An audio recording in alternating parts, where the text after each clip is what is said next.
What if I told you your thoughts might not be entirely yours? You wake up, scroll your phone, make decisions, feel confident they're your choice. Mm. But what if, quietly, invisibly, your mind has already been hacked? Not with force, not with fear, but with ideas that feel like your own. This is Trojan Mind Control, a system so subtle you don't resist it, because you don't even see it. It doesn't break in, it gets invited. Today, we're stepping inside the psychological Trojan horse, how influence enters your mind, reshapes your beliefs, and controls your actions without you ever noticing. And once you hear this, you'll never think the same way again. And welcome to BookPodCastZone. Today, we are doing a massive deep dive into a really fascinating work. It's a narrative guide by James Lee called Trojan Mind Control. And what's so interesting is that it uses this fictional high school setting, but the themes are completely universal. We're talking subtle influence, self-discovery, friendship, romance, all of it. Exactly. And to be clear, our mission isn't just to summarize the story. We're here to extract the psychological principles. The high school setting is, let's call it a perfect petri dish. A petri dish, I like that. Yes, because it's an environment where identity is incredibly fluid and social pressure is at its absolute peak. So we're using this narrative to give you a kind of roadmap for understanding where your own authentic thoughts begin and where external programming might end. Okay, so let's unpack this right away. The core idea, this subtle influence, ideas that feel like they're ours, but they were planted. I mean, how does that even work? Yeah. How does something get past our defenses when we all think we're so, independent and critical? Well, that's the genius of the Trojan metaphor, isn't it? It's the distinction the source makes right at the beginning. This isn't a forced entry. It's an invitation. The Trojan horse isn't an invading army smashing the gates. It's presented as a gift. A gift. A solution. A path to something we desperately want, belonging, acceptance, maybe status. Our normal defense mechanism, which is to resist pressure, it fails. It doesn't even activate. Because we don't perceive it as pressure. Exactly. We perceive it as an opportunity. And so that raises the big question. What is it about our social lives, our need for validation, that makes us so willing to just open the gates, especially during those formative years? That's it. It's like forced control creates resistance. You fight back. But invited influence. Yeah. You become a collaborator. You actually help program yourself. And that's where the book starts, in chapter 1. The hidden entry. Right, chapter 1, Okay. the hidden entry. And it doesn't start with some grand conspiracy. It's about the little things, the drip, drip, drip of just daily life in high school, the constant social expectations. That cumulative effect is what makes it so powerful and so invisible. In social psychology, we'd call this normative social influence. Okay, what does that mean, normative? It means we comply with group norms, not because we actually believe the group is right, but because we're afraid of the consequences if we don't. We fear being seen as weird or being left out. So it's not about truth, it's about social safety. Precisely. Think about it. If you're constantly seeing signals about what's cool, the right clothes, the right music, even the right kind of vacation to post about, each one of those signals is a tiny little chip away at your ability to decide for yourself what you actually like. And this isn't just for teens. I mean, let's bring this into the adult world. Absolutely not. Think about corporate culture. You start a new job, and nobody ever says, you must answer emails at 10 p.m. No, of course not. But you see that everyone does. Yeah. That's the unspoken rule. That's a Trojan. It's planting the idea that your value, your commitment, is measured by your constant availability, which might go completely against your personal need for, well-being. That's a perfect parallel. And that brings us to the first big point from the source. This idea of external mind control through peer expectations. It's more than just following trends. It's a pressure to align your entire identity. Right. The teenage mind is looking for a template. It's looking for definition. And when a social group offers a pre-packaged identity, you can be the jock, the artist, the brain. It's very tempting to just adopt it. Even if it means sacrificing a part of yourself. Especially then. You trade a little piece of authentic conviction for the psychological safety of a ready-made identity. It feels like a good deal at the time. It's really a failure to trust your own internal guidance, isn't it? Yes. You outsource your identity to the collective, and that's where the source talks about those small compromises. Yeah. Let's use a concrete U.S. high school example. The whole social structure of cliques, the metrics for popularity, they're often completely arbitrary. Holy. Maybe to be in the cool group, you have to adopt a certain kind of cynical humor. You have to make fun of things you secretly find interesting. Or pretend you don't care about your grades. Exactly. So you make that small compromise, you laugh at the joke, you pretend not to study. At first, it's just an act. But if you do it long enough, that behavior starts to solidify into a belief. You stop pretending to be cynical. And you just become cynical. You become cynical. The Trojan's payload has been deployed. The program is running. Wow. And that leads right to the second highlight from the chapter. Yeah. How these pressures literally start shaping their thoughts. It's not just about actions anymore. Now we're moving from social dynamics into cognitive science. The environment starts to pre-filter what you even consider a valid option. What do you mean by pre-filter? Okay, so imagine in a particular high school or let's say a competitive field like finance, the Trojan belief is that wealth is the only true measure of success. Okay. If that belief is successfully installed, then every choice you make, what to study, where to work, how many hours you put in, is filtered through that one single goal. So other desires, like maybe a passion for teaching or wanting more time with family? They're not just seen as less important choices, they're dismissed as invalid thoughts. They get censored by the program before they can even be seriously considered. The Trojan has limited your field of possibility without you ever noticing the walls. But is this always, malicious? Is there some evil mastermind pulling the strings? Yeah. Or is it just society? That's the critical question. And the source implies it's rarely a single malicious actor. The Trojan is often the collective, unexamined standards of the group, driven by everyone's shared anxiety. So everyone is both a victim and a carrier of the Trojan. In a way, yes. And for teenagers, this is amplified by neuroscience. The adolescent brain is hypersensitive to social feedback. The fear of being rejected by the group, by the tribe, registers in the brain as a genuine survival threat. Like being hunted on the savannah. It's that primal, so the biological need to belong basically gets hijacked by these social norms. Your brain's own wiring makes you incredibly vulnerable to this kind of influence. But the chapter doesn't end in despair. There's always that first spark, the first moment of questioning. Yes. That's the moment of cognitive dissonance. Right. I remember that from psych class. It's that painful internal clash. You've been performing the role of the cool kid or the perfect student for months, but one day, maybe because of a new friend or just a quiet moment alone, you feel it. The thought hits. I am doing this, but I feel nothing. I feel empty. That feeling is the first sign of resistance. It's when you finally look in the mirror and ask, wait, do I even like this band? Why am I wearing this? And the source calls this a gentle introduction to vulnerability and awareness. And the vulnerability part is key. Why vulnerability? Why is that so important? Because to admit you've been influenced, you have to first admit that your past self wasn't entirely authentic. You have to accept that you were wrong or incomplete. That's hard. That feels like you're betraying yourself. It's incredibly difficult. Vulnerability is the courage to sit with that imperfection. It's the essential first step to shifting from an external locus of control where the world tells you your worth to an internal one where you define it for yourself. And the new friendships that form in this chapter, they provide the safe space to even begin to feel that vulnerable. Exactly. They're the testing ground. That wraps up our deep dive into Chapter 1, understanding how the Trojan gets invited in and why our biological need for belonging is the gatekeeper. We're about to explore how friendship acts as a crucial shield and mirror in Chapter 2. If you are finding these insights valuable, please like, subscribe, and share for more updates, and continue to next. Welcome back. So we've seen how the Trojan gets in. Now in Chapter 2, Building Bonds, we start talking about the defense system. And that defense is relationships. Specifically, strong friendships. The source presents them as having two functions. A shield and a mirror. A shield and a mirror. Okay, I like that. The shield is obvious, could protect you from the outside world. But the mirror? The mirror is arguably more important. A true friend reflects your authentic self back at you. So they help you see the difference between who you really are and the performance you've been putting on. Precisely. They provide an objective reality check that is almost impossible to generate on your own when you're stuck inside the Trojan's echo chamber. They can say, hey, you don't seem like yourself lately. But you brought up a really interesting point before we started. You said these bonds can also be a double-edged sword. They can protect, but they can also amplify the problem. How does that work? How does a good friendship become a Trojan vector? This is the danger of something called group polarization.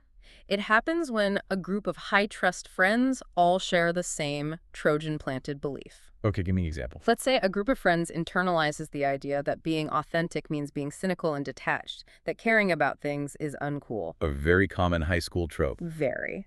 Now, because they all trust each other, that idea isn't just a belief anymore. It's validated by the group. It gets amplified. It becomes the group's identity. And if one person starts to feel a flicker of genuine enthusiasm about something, The rest of the group will shut it down. they'll shut it down, maybe with a sarcastic comment. They'll enforce the group norm because, in that moment, loyalty to the group's identity is more important than one person's authentic feelings. The Trojan has now captured the entire friend group. So the friendship itself becomes the fortress for the mind control. Wow. So the key is what the bond is based on. Exactly. Is it based on a shared performance or on shared vulnerability? And that's where the protective function of trust comes in. The book shows the protagonists leaning on each other during tough times. Right. When the external pressure gets really intense. Think about the pressure cooker of college applications in the U.S.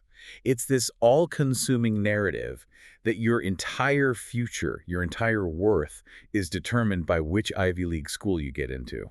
That's a massive Trojan program right there. A huge one. A trusted friend is the person who can step outside that narrative with you and say, this is insane, this number, this acceptance letter, it doesn't define who you are. They create a safe, alternative reality. That's the shield. And the source emphasizes loyalty, trust, and personal growth. In this context, what does loyalty actually look like when your friend is clearly acting out a Trojan script? It can't just be blind support. No, true loyalty in this context is the courage to challenge the program. It's being able to separate the person from the behavior. So you don't say you're being fake. No. You say, I've noticed you've been acting differently since you started hanging out with that crowd. Are you happy? It's a loving question. It's risky. It requires a huge amount of trust for that friend to not just get defensive. And the book shows these conversations happening in very specific settings, right? The late night talks, the shared secrets. Yes, and those private spaces are psychologically vital. The high school hallway, the Instagram feed, that's the public stage. Yeah. That's the Trojan's territory. It demands performance. But a late night talk is the opposite. It's the backstage. It's the backstage. It's where the masks come off. It's where you can test out a new, fragile, authentic thought without fear of public ridicule. You can admit, I actually hate that super popular TV show everyone loves. And having that one person just say, oh, me too, can be world-changing. It's massively validating. The shared secret creates a little bubble of safety. It's a testing ground for the real self before it has to face the world. So by sharing these experiences, they're essentially lowering the risk of being authentic. Precisely. Every time you try out an authentic thought or behavior in that safe space and it's accepted, it strengthens the neural pathways for authenticity. The friendship becomes a little lab for identity development. Building up your strength before you have to go back out into the main arena. It's the foundation. You have to have that stability before you can move on to the next, much harder stage, which is confronting the influence inside your own head. We've seen how crucial trust is in recognizing external influence. Now we're moving into Chapter 3, where the characters begin to actively spot the patterns of control. If you're finding these insights valuable, please like, subscribe, and share for more updates, and continue to next. Welcome back. Okay, so we've built our defenses. Now we're moving into what feels like the action phase. Chapter 3, Awakening Moments. This is where the characters go from just having a vague, uneasy feeling to actively recognizing the specific patterns of control, the actual scripts the Trojan has installed in their brains. And here's where it gets really interesting for me, because it's the shift from being a passive victim to an active participant in your own liberation. Yes. This is the beginning of the internal revolution. And a key part of that, as the source points out, is having these quiet realizations that challenge old habits. Okay, what's an old habit in the context of the Trojan? It's an automated conditioned response that was adopted under influence, a behavior that doesn't actually bring you joy, but instead just reduces the anxiety of not conforming. Like constantly checking your phone for likes. Perfect example. The habit is checking. The Trojan program is the belief that your social worth is measured in likes. The quiet realization isn't some loud, dramatic epiphany. It's the character noticing the feeling that comes with the habit. The anxiety. The anxiety, the emptiness, the realization is, this habit, this constant checking, isn't making me happy. It's just feeding the program. It's that moment of separating yourself from the behavior and just observing it. That's the quiet revolution. But it's so hard to unlearn those things, especially when you've built your identity around them. If you think, I am a perfectionist, and then realize that perfectionism is just a Trojan program designed to win external approval. Then dismantling it feels like you're dismantling yourself. It takes enormous courage. And that leads to the second highlight from the chapter, which the source calls the thrill of starting to break free from unhelpful thought loops. The mental malware. Exactly. The residual programs, these are the automatic negative thoughts that run on a loop in the background. Like what? In a high school setting. If I don't get an A on this test, I'm a failure. Everyone is looking at me and judging me. I have to go to that party or everyone will think I'm a loser. Yeah. It's a constant running commentary of fear-based social calculation. That is exhausting. I think everyone can relate to that. The thrill, then, must be the moment you realize you can just stop. You can tell that voice to shut up. That's the liberation. The character hears that loop starting up, I must do X to be worthy, and for the first time they recognize that's not my voice. That's the program, and they can interrupt it. And think of all the mental energy that frees up. It's a massive cognitive gain, all that brain power that was being used to run anxiety loops, to rehearse social scenarios, to manage other people's perceptions. It's suddenly available for other things. For actual, real interests. Yeah. For things you genuinely want to do. Exactly, for intrinsic pursuits. And that feeds directly into the chapter's bigger theme. Identity emerging through everyday experiences. This is the contrast between performing an identity and just living one. Performance is rigid, it's calculated, it's driven by fear. Living is fluid, it's spontaneous and driven by curiosity. Identity isn't found in one big moment, it's forged in 1,000 tiny choices. Like choosing to read the weird book you're actually interested in instead of the one everyone's talking about. Or wearing the clothes that make you feel good, not the ones that signal you belong to a certain group. Every one of those small, conscious acts of resistance builds a stronger, more authentic self. It's like building a wall, brick by brick. So this is the chapter where the characters really take their power back. They establish their own internal authority. They learn that they can choose their thoughts, and that internal shift is absolutely necessary before they can take the next step, which is testing this new, fragile self in the world of romance and intimacy. The internal revolution is underway. But as we all know, self-discovery often coincides with discovering others. Chapter 4 takes a beautiful look at the intense dynamics of young love. If you're enjoying the depth of this analysis, please like, subscribe, and share for more updates, and continue to next. Welcome back. We're now moving into Chapter 4, Heart Connections, and this is where romance enters the picture. In the context of our discussion, intimacy becomes the ultimate high-stakes test of authenticity. My first thought is that a relationship like this can be a safe harbor. It's a space where you can finally drop the act. The social pressure of the high school hallway can't follow you there. That idea of a safe harbor is crucial. You can't really maintain a deep emotional connection with someone while also running a complex performance script for the Trojan. The two are incompatible. So the relationship itself forces you to be real? It forces a choice. The need for genuine connection creates pressure to drop the facade, and that's where the source highlights these sweet, awkward first crushes evolving into deeper connections. And I love that it mentions the awkwardness, because the awkwardness is a sign of authenticity. Absolutely. The awkwardness is what happens when the real person tries to emerge from behind the smooth, practiced persona. It's a beautiful thing. So a deeper connection in this context isn't about shared interests, it's about something else. It's about unconditional, positive regard. It's about being accepted for who you are, not for your performance. The critical moment is when a character reveals something uncool about themselves, a weird hobby, a deep insecurity. And the other person doesn't run away. They don't just not run away, they lean in, they accept it.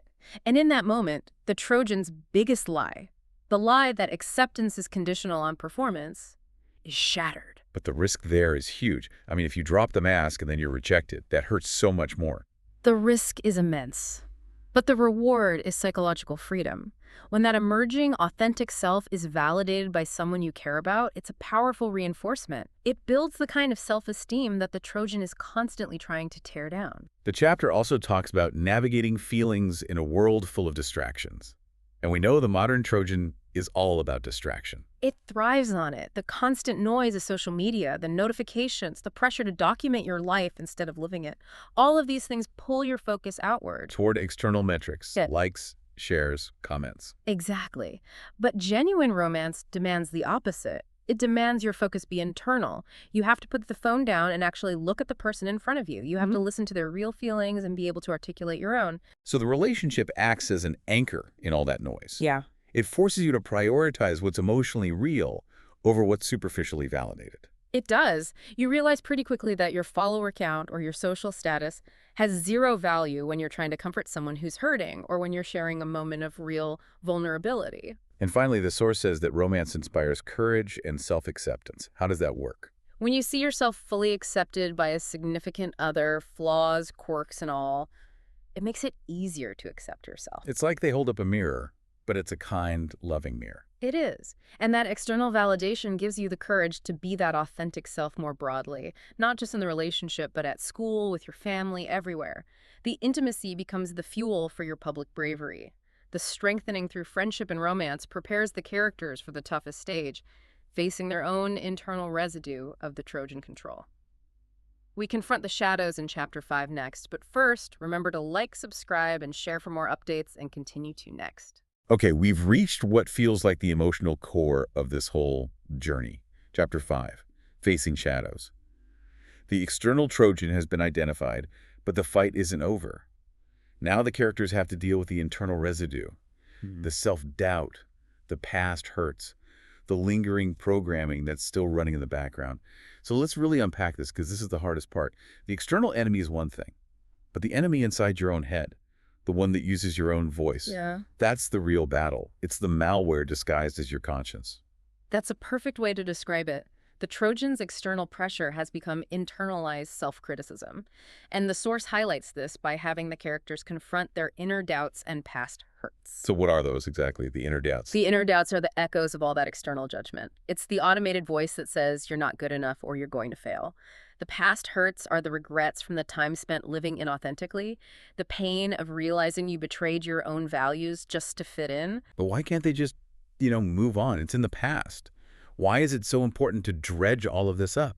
Because you can't just ignore a deeply rooted psychological pattern. It's like trying to build a house on a toxic foundation. You have to do the work to clean it up first. So you have to confront the pain. You have to. You have to consciously look at a past hurt and reauthor the story. You have to be able to say, that pain wasn't because I was inherently flawed. That pain was caused by an external program I was running. It's about separating the event from your self-worth. And that includes the pain of rejection, which the source mentions. This is when the characters start being their authentic selves, and some people in their lives don't like it. That's a huge part of it. When you change, it disrupts the social system around you. Friends who only liked the performance version of you might drift away. That rejection is painful. And there's also the pain of realizing how you misunderstood yourself for so long. Yeah. All that wasted time. The regret can be immense. But the key to resilience here is to reframe that pain. Instead of seeing it as a sign of failure, you see it as a signal of healing. It hurts because you're shedding a layer of skin that wasn't yours. So the pain is a sign that you're getting better. Exactly. And this process leads directly to the next step, healing and self-acceptance. The most liberating moment in this chapter is when the characters realize those negative thoughts, that inner critic. It wasn't them. It was imposed. It was the Trojan's voice. It was the Trojan's voice. And if it's not intrinsically part of you, that means you have the power to delete it. You can uninstall the program. This is where real, lasting self-love comes from, a love that isn't dependent on external validation. And the source makes a beautiful connection between that self-love and having more acceptance for other people. They are completely interconnected. Once you stop judging yourself by the Trojan's impossible standards, you naturally stop judging other people by them too.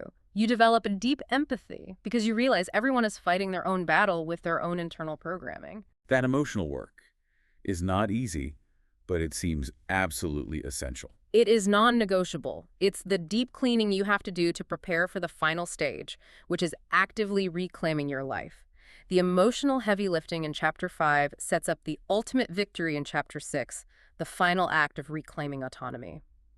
Before we jump into those triumphant moments, please take a moment to like, subscribe, and share for more updates, and continue to next. Welcome back.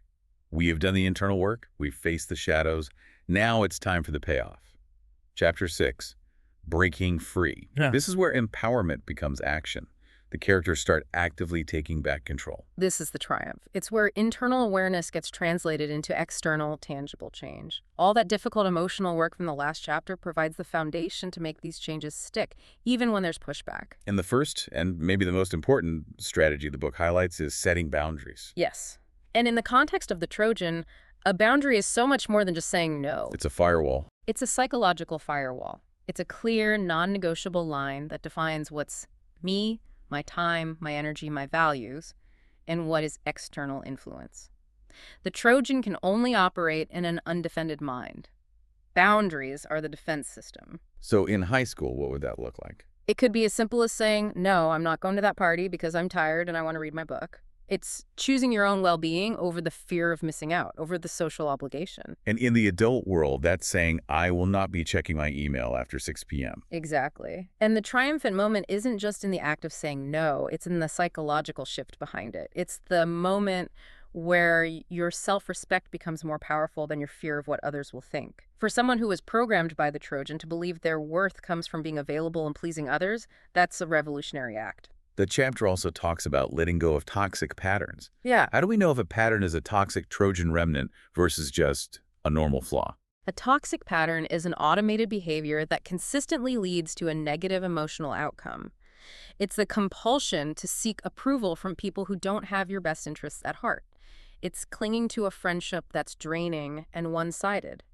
Letting go means consciously choosing a different, healthier response every single time that old program tries to run. It takes active effort. And this is where they embrace true independence. You made a great point earlier about the difference between independence and rebellion.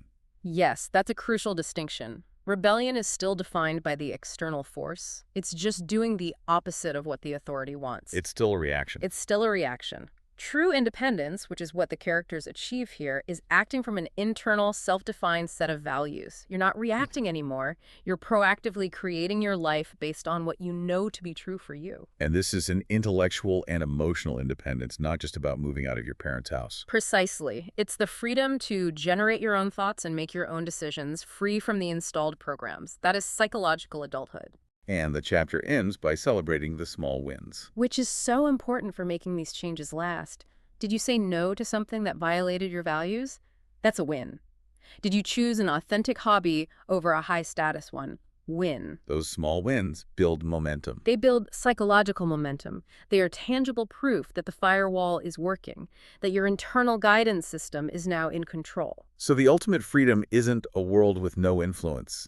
That's impossible. It's not. The freedom is in the awareness of influence, coupled with the proven ability to analyze it, to resist it, and to eject it if it doesn't serve you. That resilience is the final prize. We have reached the stage of sustained, authentic living. Chapter 7 looks forward, showing how this journey impacts their future relationships and outlook. We have one final segment before our closing thoughts, so please like, subscribe, and share for more updates, and continue to next. We have made it to the final chapter of the journey. Chapter 7, New Horizons. This is the conclusion, where we see the characters moving forward out of the high school pressure cooker and into the rest of their lives. And this whole chapter is really about durability. The question is, was all that work real? Is this new, authentic self strong enough to survive in the wider world with new pressures, new Trojans? And the book's answer is a resounding yes. It is, because the foundation they built wasn't based on theory. It was tested under real-world pressure. The New Horizons are exciting because the characters have finally proven they can trust themselves to navigate an unscripted future. They don't need the Trojan's map anymore. And the source talks about the lasting bonds, the friendships and relationships that were forged in that fire. Those relationships are fundamentally different now. They're not based on convenience or shared social status. They're based on shared vulnerability and a mutual commitment to authenticity. They survived the test. So these friends become lifelong accountability partners. That's a great way to put it. They're the people who knew you when you were running the program, who saw you do the work to uninstall it, and who can call you out if you ever start slipping back into old patterns. They are your external reality check. And the book emphasizes this real excitement for the future. I see that as the joy of finally being able to pursue things you genuinely want, not things you're supposed to want. It's a complete mindset shift. Before, their motivation was reactive and fear-based. I need to get into this college or I'm a failure. I need to have this kind of job to be seen as successful. And now, Now it's proactive and value-based. The questions change. It's no longer what do they expect of me? It's what do I genuinely value and how can I build a life around that? all that energy that used to go into managing fear is now free. It's redirected into creation, into curiosity, into deep satisfaction.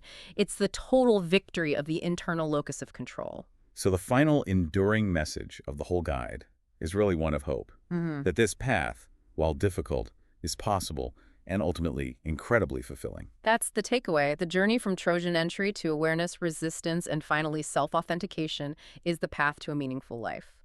The real new horizon isn't a place or a job. It's the permanent capacity for critical, uninfluenced thought. That is the ultimate freedom. So what does this all mean? We've traced this incredible psychological journey. We started with the hidden entry, where our need to belong lets the Trojan in. Then building bonds, where real friendship becomes our defense. Then the awakening moments, the internal audit of our own programming. Followed by the test of intimacy and heart connections, the hard emotional work of facing shadows, and the active resistance through boundaries in breaking free. And finally, a sustainable, authentic life in new horizons. The whole book is a roadmap. It is. And the core insight, the one thing to take away from all of this, is that Trojan Mind Control only works in the dark. It only works if you don't question it. The only permanent defense is constant, gentle, critical awareness of your own thoughts. And the source shows that the antidote isn't isolation. It's not running away from the world.